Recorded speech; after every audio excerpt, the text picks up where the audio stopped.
I hated touring. I didn't love or enjoy what I was doing anymore. And I wanted to quit and just be done. Ever wonder how top DJs actually built their careers? I had to do 15 years of hard work to get any of the recognition that I wanted. Where I saw a turning point in my career is when I became true to myself. From marketing and mindset to networking and negotiation, I'm giving you the tools you need to build a lasting career in dance music. Give them bits of you and your everyday life. You have to change the way you view the word no. Like me, I'm encouraged by it. Join me, Olivia Mancuso, and industry leaders as we reveal what it really takes to turn your passion into profit. This is Elevated Frequencies. Welcome to your weekly elevation, your dose of real strategies for real results in dance music. I'm Olivia, and today we are diving in deep with Bijou, a DJ and producer who has cracked the code on something most artists struggle with: building the life systems that actually support your artistry. Because look, you could be the most talented producer in the world, the most skilled DJ behind the decks, but if the life that surrounds your music isn't in order, you're not reaching your full potential. Bijou is living proof of what happens when you treat your body right, your mind right, and you create routines that fuel your creativity instead of drain it. We're talking about 13 years of sobriety, waking up at 6 a.m. every day, yes, even sometimes as a touring DJ, cold plunges, meditation, and how he's completely transformed his sound and career by getting his life together first. If you've ever wondered whether discipline actually translates to creative success, this conversation has your answer.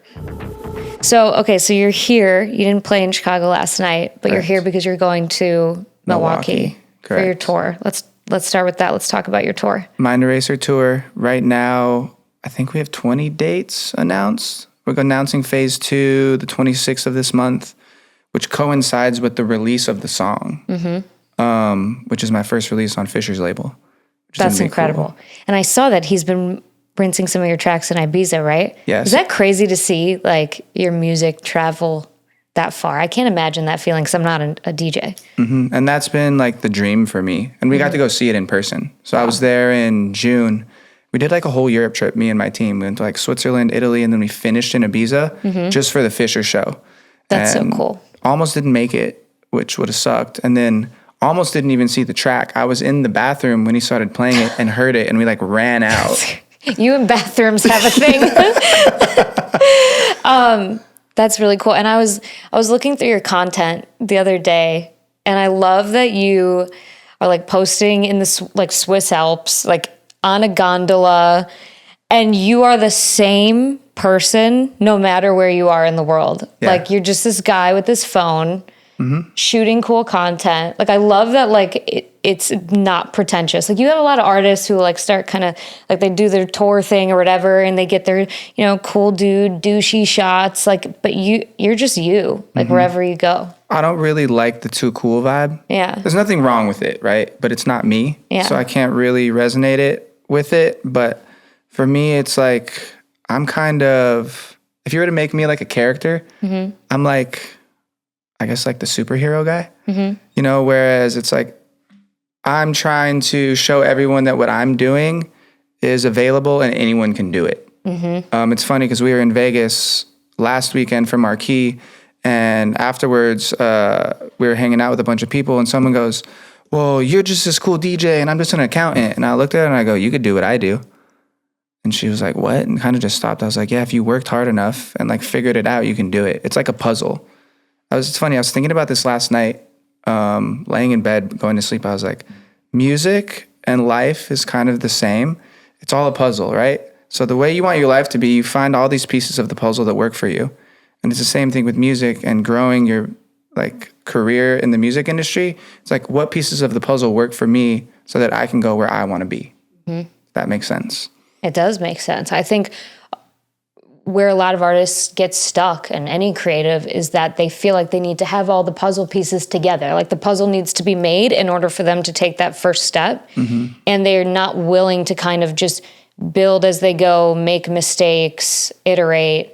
I talk about that a lot, like on social media. It's like, you just got to start. Like you got to start with one puzzle piece, right? And figure it out. And I'm sure there's like, is there anything that you did in the beginning of your career that you're like, wow, that was a mistake, but I learned from it, or I wouldn't do that again? Yeah, I went through that. So my sound has changed over the last year and a half. I've always been the G House guy. Yeah, that's what we talked Right. about the first time we did this. And I don't remember if we talked about like, was I at a point then where I was kind of shifting? Do you remember? I don't think so. Okay, so 5 years ago, when this whole house thing came together and was like huge, my manager who can like see the future, right? And me being stubborn, he was like, yo, I know you love G House, but I think your career is going to be better off if you shift this in a way in this realm. And I was like, no, I'm not doing that. I'm going to go harder on G House, right? Looking back, we've talked about this, and looking back, I should have listened, but I'm so stubborn. I have to like figure it out on my own, right? And that was one mistake where I was like, hey, I think I should have probably done that, because the next couple of years were really good. And then I did the tour with Martin Horger in 22. And I got complacent and kind of comfortable and was like, I just had this insane tour with Martin. It was like 30 dates. We sold out like 20 of them. And we were playing big rooms. And I was like, I'm good. Like, I'm good for a while, which was not the case. So I kind of started getting lazy in the studio, kind of wasn't as focused on the things that I needed to be focused on. And it hurt my career for probably, so 23 was good. I think I played more shows than ever in 23. That's when we talked. Yeah, so I'm I was pretty like sure. crazy busy. Yeah. Because that tour was huge, so it led into a lot of things, right, that were already set up for the year. But then 24, like the end of 23, I was in a place where I hated G House. I hated touring.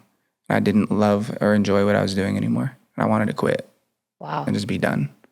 And we had a whole team call. I remember I was in Detroit before a show, and they're like, hey, we really think you should try this. Just try it. If you're not happy, make a change. Yeah. Right? And I'm Meaning like, switching to more traditional house. yeah, change your sound. Like Yeah.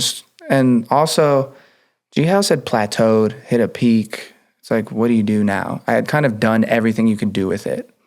And I was like, all right, I'll try it. So then 24, I'm going through the motions of trying to figure out what the hell I'm supposed to be doing. Can we swear? Yep. Yes, Cool, of cool. course. I'm just making sure. So I'm like, what the fuck do I do now? And I'm making all this different music. It's like there's stuff that's more melodic, stuff that's more housey, more stuff that's this. And I'm just like throwing darts at the wall. Like, what do I do? And no one signed any music. I think I signed one song that year, Wow. or maybe two. There's one with Martin and then one on Confession. Okay. But you're still running D&D at the time. Yeah, so I'm putting stuff out independently. Right. Yeah, so that's happening, right? I think that was the year we released one of your brother's first records too. Was that year. And it's hard because I had all these people coming at me like, we want to collab with you, we want to do this. And it's like my friends, and I'm telling them no. And they don't know this, but it's because I didn't know where I was going. And I had no idea. And I don't want to write music with them, put it out, and have it do absolutely nothing for either of us, especially them. Because it's like, it's going to hurt you. Wow. But I didn't know how to communicate that. Right? So I was just like, not right now. So time goes on. Nobody's signing anything. Now I'm like deep in the hole. Like, what do I do? Right? And I wrote this song. It's one of the ones Fisher's been playing, but it's a new version. And it's the Mamacita record. It's so good. And there's a totally different version of it. And I sent it I found out my friend was the A&R for them, who I had done a remix for a label he was working with years before. And I wrote the original version. I didn't think it was good. I was like, whatever, it's cool. It wasn't even done. It was like a rough mix master. I sent it to him, and he's like, this is incredible. I'm sending it to Fish right away. And I was like, what? Like, this song's garbage, in my opinion, right? And he played it at Art Basel the next week, and that's kind of when it all clicked. And I was like, okay, maybe this is what I'm supposed to be doing. Do you think that you thought it was garbage because you were just in this like perpetual state of doubt about your identity? Yeah, I had no idea who I was as a person. I was going through relationship issues, breakup stuff. I was going through that. I was going through dumping everything I had left in my savings into my projects. So it's like, okay, financially, what's going on here too, right? Hoping that it comes back. I literally said at the start of that year, I'm going to put everything I have left into it and see what happens. Wow. And that year was crazy because I toured quite a bit then too. Like I went to Europe, I did a whole bunch of stuff, but we didn't do any branded tour that year. Right. So for 2 years, we didn't do a branded tour. And when that clicked, I was like, okay, maybe I am kind of good at this. I think I might know what I'm doing. And then it just kind of went from there. I was like, okay, forget all this melodic stuff. I was like, that's not me, right? It was just like, what might do well? I didn't know what to do. Literally was lost. And then I kept writing. They said no to a bunch of stuff. And then I think it was March, because then we'd be in 25. March of this year, I sent them Mind Eraser. And it's funny because, have you heard of Nomi? I did Chit Chat with her. Okay. She did a big record with Disco Lines that was on Experts Only. Okay. She has this other project called Dottie. She did stuff with Shipwreck. She's So I'm sure I've heard. yeah, she's I've heard. amazing. Yeah. Right. She's one of my closest friends. And right before that, I was in the Dominican Republic for a show and then had to fly same day to LA for another show that night at Exchange, which was crazy. And I had to connect in the Charlotte airport. And I hadn't really prepared a lot of stuff for the session we had on the Sunday after the show. I had like 2 songs. I'm like, oh, they're cool. But I was like, dude, these aren't good enough. And somehow got to the lounge and in a couple hours wrote Mind Eraser from scratch.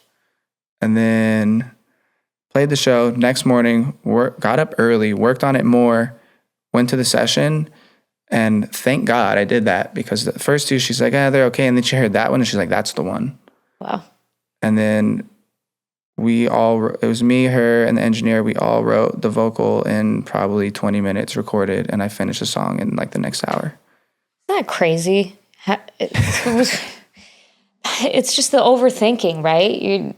But then you just go with your gut and like your creative flow, and the product ends up being so much better.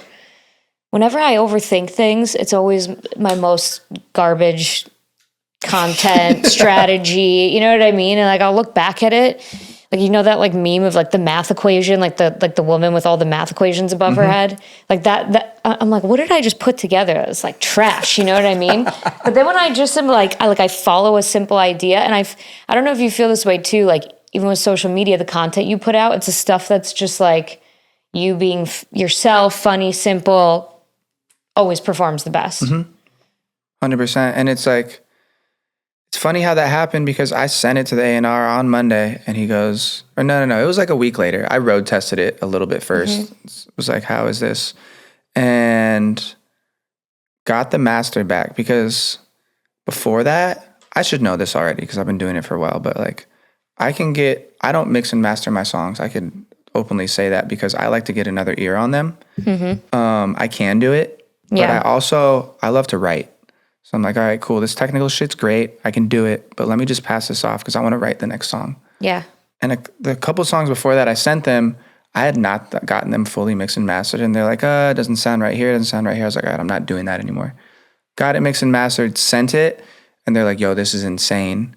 And then he played it at, was it Sacramento? There's a crazy video that came out like a few days after in Sacramento. I think it was Sacramento, like 15,000 people. I was like, yo, this is crazy. It's amazing what a moment like that can do for a career. Even just like giving you the internal validation that like, yeah, like I'm on the right track and I need to keep doing more of this. 100%. And it's been interesting for me because it's been 10 years now. So I'm in an interesting place in my career where it's like, usually at 10 years, you're good, right? But I had that lull because of the choices I made. And now it's like, okay, what do I have? It almost feels like 2015, 2016 when I was coming up. It's like I had to start over. Yeah. And it's like, okay, things are getting exciting again. Yeah. So would you take any of it back, or would you do it the exact same way? I do it the same way, you know, because one, you can't take it back. Yeah. But two, I learned so much about myself as a person and as a producer. And I did this when I played baseball. I got comfortable, but I was way younger, right? I was like 18 when I played college and pro baseball. I was like 18 to 23. And I was like, I already made it here. Like, how much harder can it be to make it to the next point? It's really hard. And it's the same thing with this. Because you can I was listening to an Odd Mob interview the other day, and he made a great point. He goes, I think it's easier to break through than ever right now. And at first I was like, I want to see where he's going with this. And he was saying how everyone just writes to what the trends are, right? So if you're doing something different, it's a lot easier to stand out, which I totally agree with. And if you're doing something different is the hard part too. And I mean, I think that's a testament to what you were doing with G House though. Like, cause that was very, like we talked about that in our first interview. It was very true to who you are and like your roots of like the music that you listened to growing up. And that's not to say like you are like selling out or not, because I know that you love house music too, but it's just like you tried that, it worked, and you evolved. And I think that's another thing a lot of artists have fear around is like, what if this isn't like fulfilling me like it used to? Like, how do I maintain, like, what was your thought process around like the community and the audience that you had built that knew you for G House? And how'd you get through that? So for me, it's been fine because my fans, I've created a community where I think they feel very connected to me, which I think is very important because without me feeling connected to them, I don't feel like I have anything. Yeah. And at one point I had someone running my socials on Instagram, and I think I did it for like 3 months, and I was like, no, fuck this, because I felt so disconnected. Yeah. And I have had to find a fine line where I can feel connected and still have my space and live. So they've like rode with me through all of it. Yeah. Through like the melodic stuff and this and that. And I think now, because the music is it sounds so much like me, they're like, oh, this is just him in a different era. Right. This is the evolution of what he's doing. Where maybe sometimes I'd get people being like, oh, this is cool. It doesn't sound like you, but like I like it and this and that. And I think because I'm transparent online about a lot of things. Yeah. Right. So I think they were able to see he's changing. Right. Yeah. But he's changing because he's growing and evolving as a person. Right. And I think that's the biggest point for me is like they feel connected to me and the music is just extra. Yeah. Which is, to me, is great. Yeah. Yeah. Those are the types of fans that any artist should aim to build that will roll with you through, genre exploration, life stuff, because a lot of people forget that artists are real people and like go through things that can impact your output.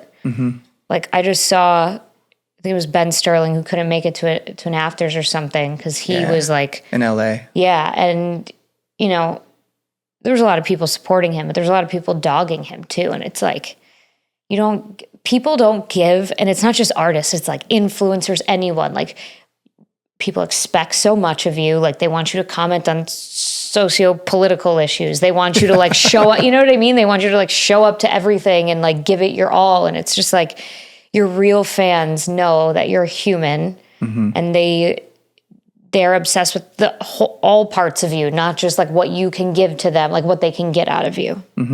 That's huge. And to me, it's cool because I was talking to someone about this the other day, and it's like the biggest thing for me out of all of it is being able to connect with people. And we kind of went back to like, where did I come from and this and that. And we talked about like my coming up days.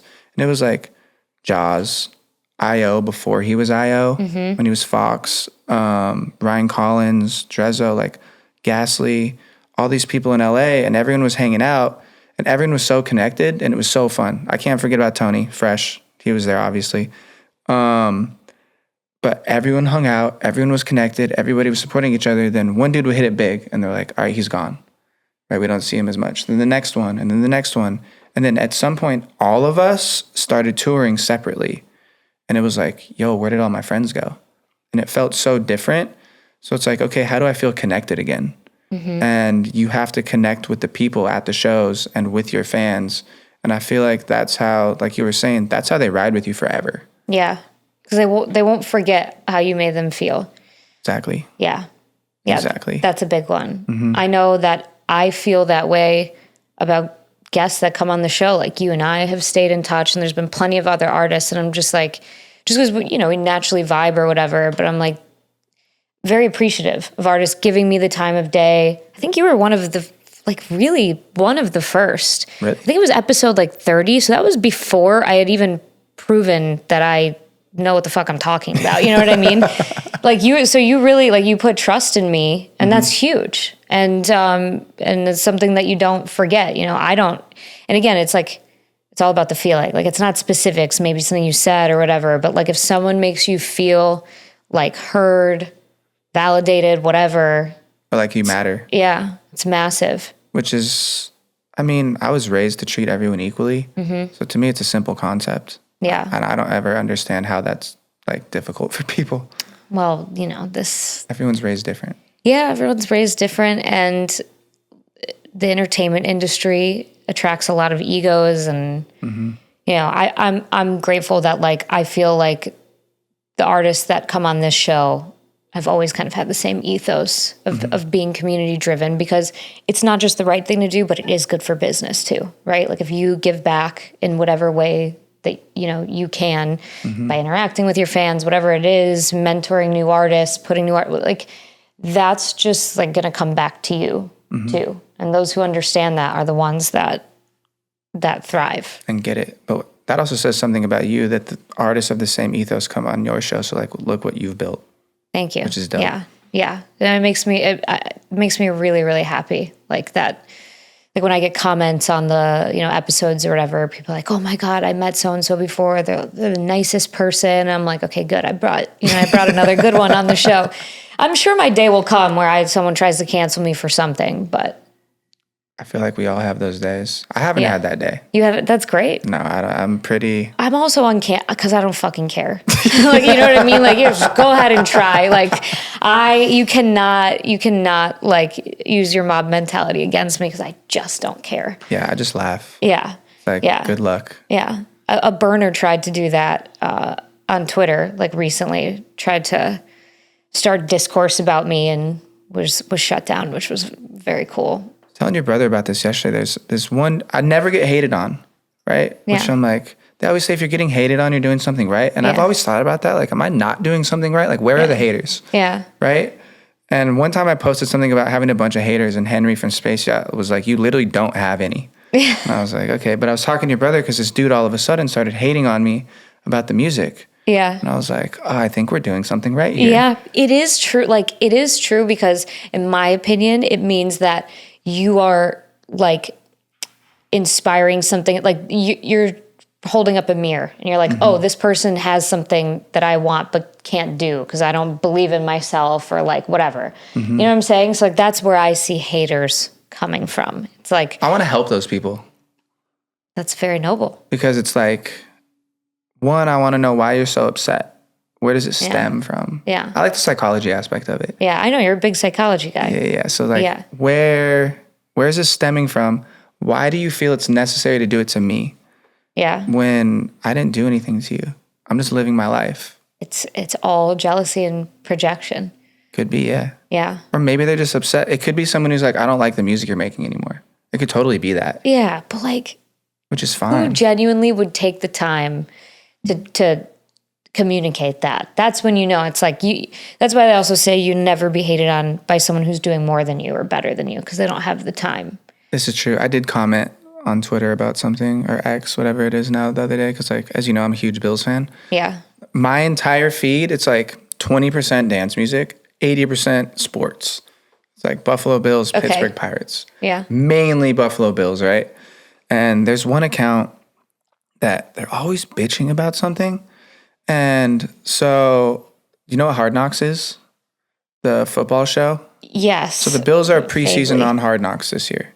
right? Okay. Which is epic, like the coolest thing to me. Yeah. Okay. Sure. Yeah. I could not tell you a single thing about football. I believe you. Okay, so in the first episode, which aired this week, they all go to this specific ice cream place because they do a camp in Rochester. And Trey White, who's like a longtime Buffalo Bill, was away for a year, is now back. Everyone's excited. He went in there. He was like buying sundaes for people and doing all this cool stuff and helping people out. And they're like, we should have our own Trey Day Sunday, right? And they actually put it in there. And they posted it. Someone posted it.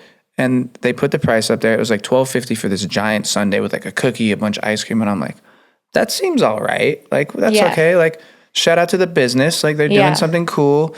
And people are bitching about the price.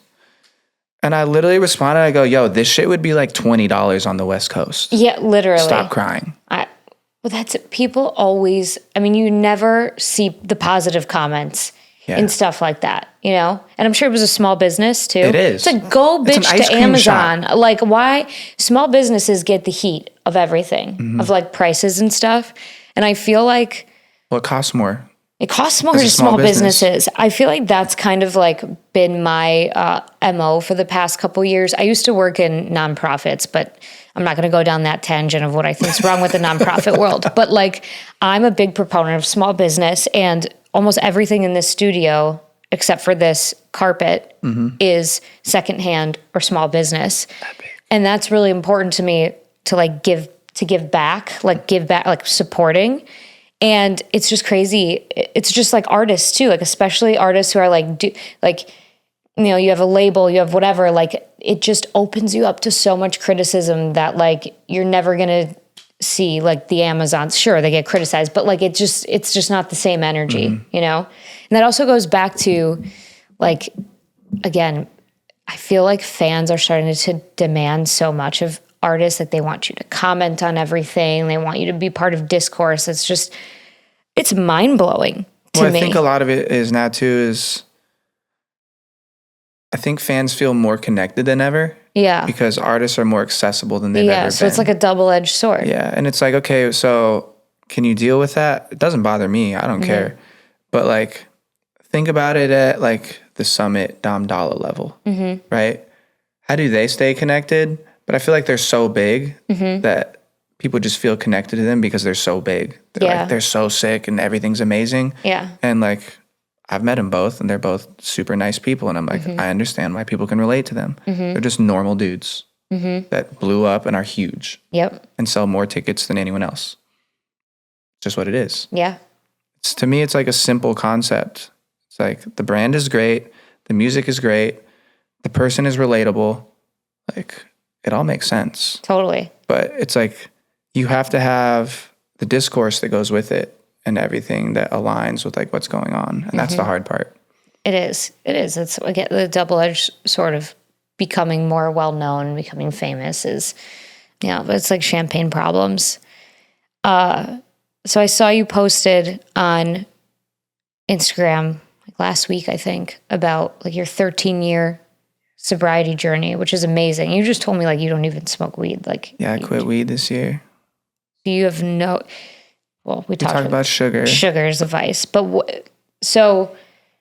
But like I've been on a crazy fitness thing lately too, so like I've been like cutting out sugar hard.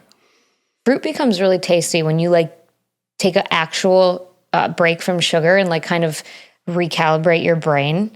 I feel like fruit becomes even like more enjoyable because it tastes like super sweet. Yeah. So like my snack right now which is like, I love it. Plain Greek yogurt, honey, and blueberries. That's it. I'll eat it like 3 times a day. That's amazing. It's good. You got to mix the Greek yogurt with I can't have, have you ever had Greek yogurt just like as is? Yeah. Really? Yeah. I like it as like tzatziki but like it has to have stuff in it. If I put the blueberries in there, or sometimes I'll cut up mango and put it in there, so then it's sweet, but like plain Greek yogurt, like, nah. Yeah. It's not it for me. No, I can't do that. That's like the next level of fitness that I'm never gonna. Yeah, I'm down with that. I'm like, because when I stopped being vegan, I've put on like 25 pounds in the last year and a half. You were vegan before? I was vegan for 4 years. I stopped 2 years ago. Is that hard? I don't think I've ever publicly said that, actually. You heard it here first. That's really difficult. I can imagine on the road, especially. That was probably It was crazy. fucking impossible. Yeah. My best friend was like, he goes, I was looking at pictures of you from back then. He goes, you look like a cancer patient. I'm like, thanks, dude. Well, you're tall too, so it's like hard. It's already hard to put on weight when you're that tall. Yeah. And I did look back at pictures. I was like, oh, it didn't look very great. Looked sick. Yeah. Yeah. What inspired you to be vegan? You worked at Jersey Mike's. You were eating subs for a living. I was having health issues. Okay. Yeah, I was having it's funny because I was on the road and I just didn't feel good. I felt horrible. And I was like, I need to make a change. I had stomach issues and all this. Cured everything. I'm good now. I can eat whatever I want. Okay, so veganism helped. For me, yes. Yeah. I'm not saying it's for everyone. Yeah. But I utilize it as a tool for what I needed. And now it's amazing. The I'm discipline required with that. Never broke it either. That's really amazing. That's really amazing. I've been having gut health issues for the past 2.5 years, and I found out it was from mold exposure. And for a while I had 40 foods that I couldn't eat that were in everything. Lemon, pepper, blueberries, eggs, yeast, wheat. Whoa. Just random shit. So what'd you eat? So thankfully, I grew up in a family of chefs. My husband's a chef. And so but it didn't allow me to go to restaurants for 2 years. I just took another allergy test and the list has been shrunk. So I'm really excited to go back out and whatever. But so I can relate to the struggle of finding something that also tastes good, right? When you're on the road or whatever, and everyone around you is eating things, the level of control sometimes you have to have. I imagine the food noise probably went away after a while of being vegan, but I look at people who just eat whatever. I'm just like, fuck you. I wish I could do that. I went 4 years without it, so I can relate. Yeah. And it's funny because to me, eating's a social thing. Well, 100%. It is for most people. And my best friend, he's like, I'm not doing that. Yeah. I didn't eat out with him for 1.5 years. It's a bummer. You realize you lose a lot of connect. I feel I lost touch with a lot of people when I was in the thick of being sick because of that. Because dinner is just a communal thing, going out to dinner or whatever. Yeah. I feel like your friends should be there more if you're sick. They were. Okay. It was me. It's I don't want to have to pick a restaurant based on the 2 things I can eat. So I kind of self-isolated. And then we would cook for people. But I was I just felt so bad. And this was very recent, up until I just started to get better the past month. Oh, wow. But in June, I went on a little trip with my husband and his family just to Michigan, just a quick trip. And I didn't eat breakfast yet. And we were just out grabbing a coffee, but there was a waffle stand. And I'm not going to say, no, don't get, of course. So they all get these amazing waffles. And I'm sitting there with them and I started crying. Because I was frustrated. I was so hangry. Want one so bad. I wanted one. It smelled so good. And I was just I can't. And I was just I was more frustrated that I was allowing myself to get rattled by the fact. But anyway, so yeah, it requires a lot of discipline. So you did veganism. Are you back? You're just eating everything now, obviously healthy, but very you're healthy eating and clean. animal protein and Yeah, I'm on meal prep stuff during the week. Yeah, a very strict regimen during the week. Yep. All right, we'll have to share some meal prep recipes. I had to get so creative, right? So I have some bangers that are healthy. What's your favorite? So I found this. There's a nutrition store. I don't have time to cook. That's true. Straight up. That's true. I love cooking, but I don't. I think about it, I'm I could be cooking for an hour and a half, or I could be in the studio for an hour and a half. So I found this nutrition store that's 10 minutes from my house. Okay. And they have 7 different chefs that bring in 3 are organic and 4 are organic, 3 aren't or something. Yeah. And they're all super clean. This is in Arizona? It's in Arizona, yeah. Cool. They have 2 locations. I'll shout them out. DS Nutrition. DS Nutrition. DS Nutrition. Nice. The guy who works there is amazing. Nice. And there's 7 different chefs bringing different food every day. Okay, and so you pick it up locally? I just go pick it up. That's cool. I'll go pick up for 3 days. Yeah. Right, but then also they have baked goods there. So he has all these protein desserts with no sugar. That's amazing. Some stuff is sweetened with monk fruit. Yeah, and right. Different things of that. And I'm just Yep. he has this old Italian woman who's a baker and she brings on real Italian sourdough. What? It's insane. Okay, this sounds amazing. It's so good. And it's to me, it's cost effective. The meal's like $12 a piece. Okay, I think like a lot of artists need to hear this because I talk about habits and what habits you have outside of the music world and you're like the perfect person to talk to about this and how they impact your output and just, what you're doing with your career. And I feel like people, artists always opt for convenience, right? What's quick and easy. And $12 a meal is very, very... For today's society? Yeah, oh my God, that's very reasonable. And so, like, I'm glad that they know the option is out there. I haven't found anything interesting, but I also haven't looked hard enough to find something similar. But either that or just learning how to cook basic shit if you really don't care about it being fancy. Yeah. Like meal prepping is such a hack to unlock more time doing the things you need to do. And you can do it all in one day. Yeah. Or like over 3 or 4 hours and then you're set for the week. Yeah. If you really want to do it. That's what I do. I just don't want to do it. Yeah, but you've earned that right. I mean, like you are touring, like there's so many other things, but like I feel like if someone is not there yet where they, $12 a meal is still too pricey, like you can just go buy rice and chicken in bulk and cook it with veggies and you're good. Yeah. Which every now and then I'll do that. Yeah. But it's like I'm so regimented. I was talking to your brother about it yesterday. I was like, my routine in the morning is like I'm up at the latest by 6. I stretch, I foam roll, I meditate, I go in the cold plunge, and I go to the gym. It's fucking amazing. Every day. And I'm at the gym by 7 a.m.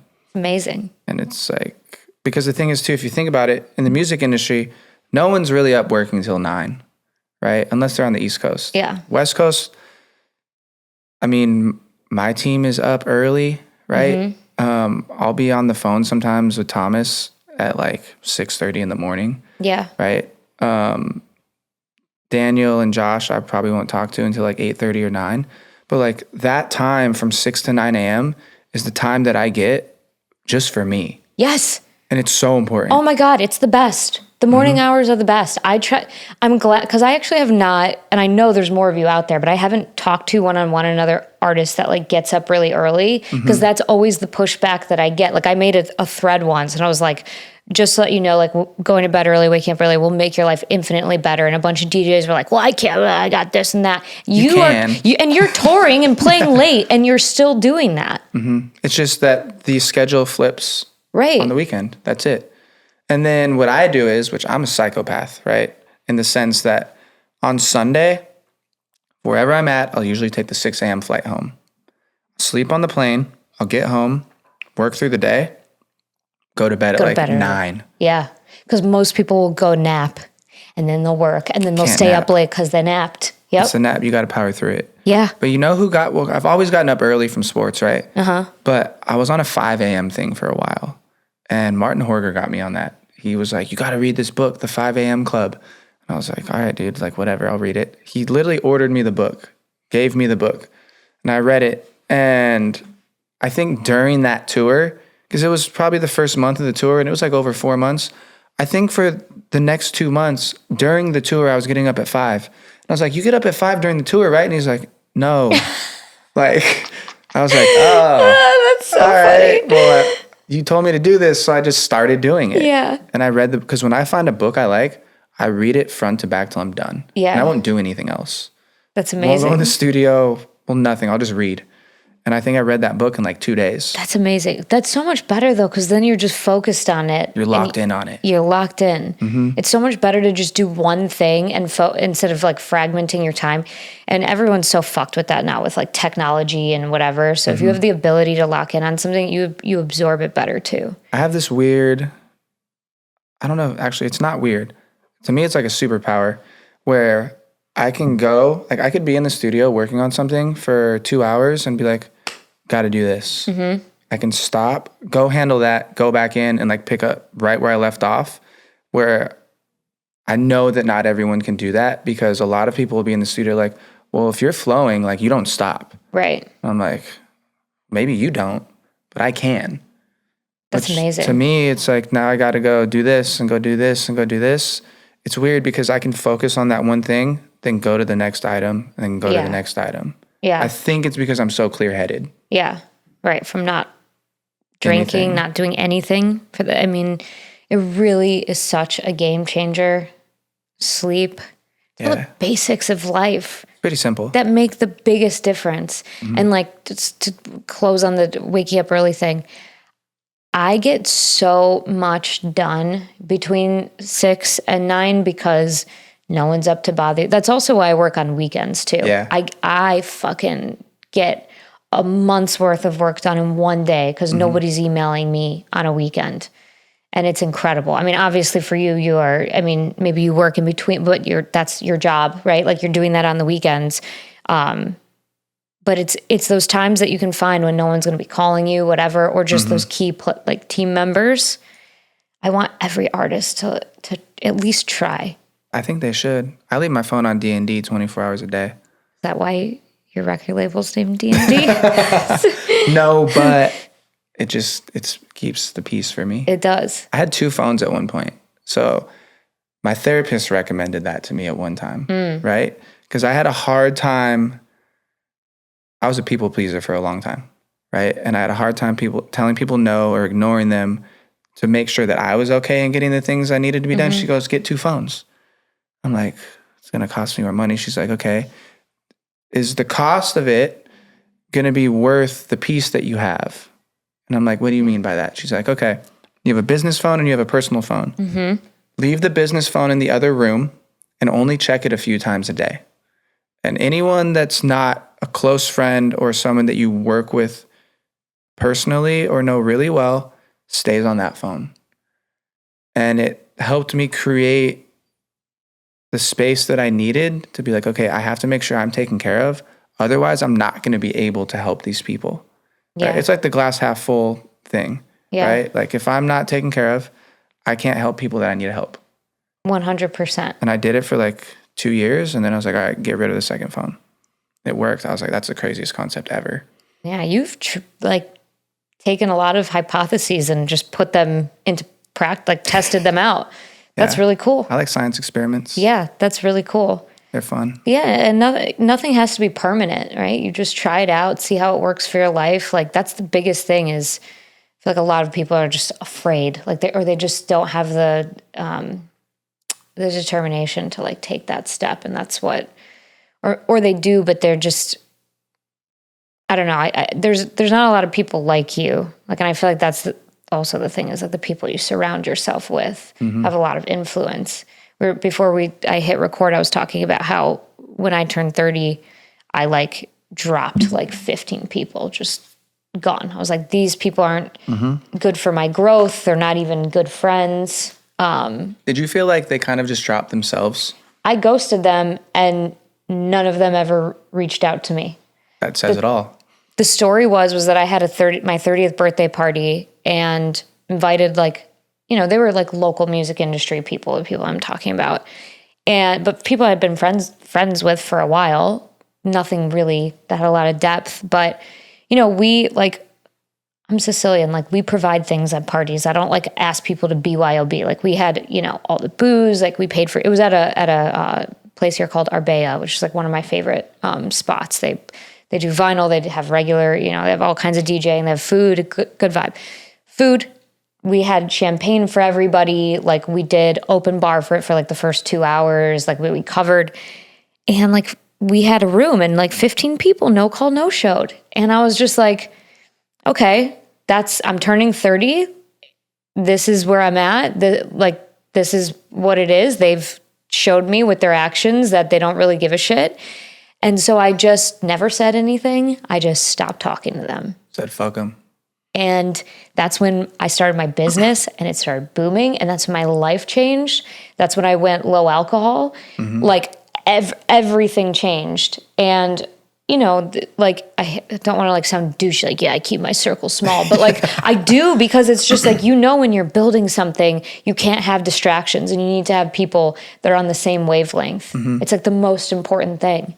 I had a conversation with one of my best friends about that the other day. Similar thing, right? Where when I started this music thing, no one really understood it, right? And it's funny because him and I started DJing kind of together. We weren't a duo, but we would go play parties in Arizona together, right?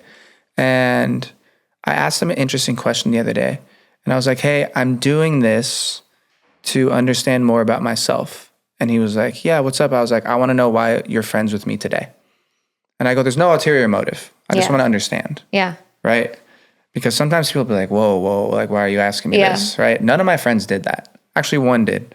And he's just like that. He's funny. Because him and I joke around. He's like, you're not fucking with me, right? Like, you're actually asking. I was like, yeah, I need a legitimate answer. Yeah.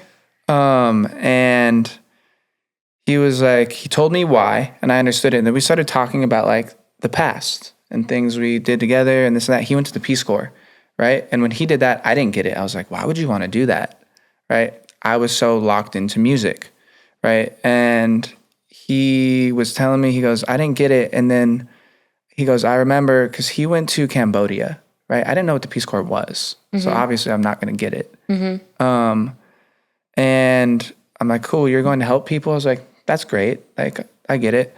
He goes, I remember I was laying in my bed in Cambodia, looking up at the mosquito net, watching stuff on my phone, and I saw this video of you playing in a packed club in Albuquerque. And I was like, holy shit, I think he can actually do this. I get it. And it's like little things like that where him and I were so separated, right, for so long. And because I'm 35 now, he's 36. We lost touch. We didn't lose touch, but we weren't really close like we were before, right? But like we could still get together, and it was like the old times. The best kind of friendship. Yeah, and now that we've come back, he moved back to Arizona after being in California for a while, so we've been seeing each other more and hanging out. And he's like, that was the moment where I understood what you were doing, and I was like, okay, now I get why he had to sacrifice all of these things to go where he wants to go and do what he wants to do. Because none of my friends got it. They're like, well, you're not hanging out with us anymore and this and that. And people fall off. That's why I asked that. I was like, did they just remove themselves? Yeah, they just naturally fall off. Yeah, but the real friends stay. Yeah. Even if they don't get it. Yep. And you can have all that time pass, but then get together and it's like yesterday. Yeah. Which is cool. This has been such a fun conversation. You're the best. Thank you. You too. That is your weekly elevation. Here's what I want you to take away from Bijou's story. Those early morning hours when everyone else is sleeping, that is your competitive advantage. While other artists are scrolling their phones at midnight, complaining about not having time to work on music, you could be up at 6 a.m. with a fresh brain and zero distractions, getting more done by 9 a.m. than most people do all day. You gotta zig while everyone else is zagging. The industry rewards the disciplined, not just the talented. And by the way, quick reminder, Chicago Music Nexus tickets are moving fast. And this Monday, we're announcing all the pre-party details, including a contest to win the opening slot, plus a bunch of other incredible prizes. So do not sleep on this one. Remember, success in dance music isn't about luck, it's about strategy. I'll talk to you next week.